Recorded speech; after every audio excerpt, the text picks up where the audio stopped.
to do is I need to click on actual size and I need to click on scale to fit. Now you can see it's perfectly fitted on my face, right? If I try to play it, now you can see it's a vertical video, but the two sides of this video is will be remain white, right? So yep, this way you'll be able to edit.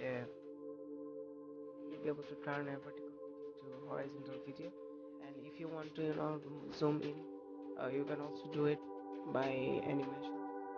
Okay, animation work. There is animation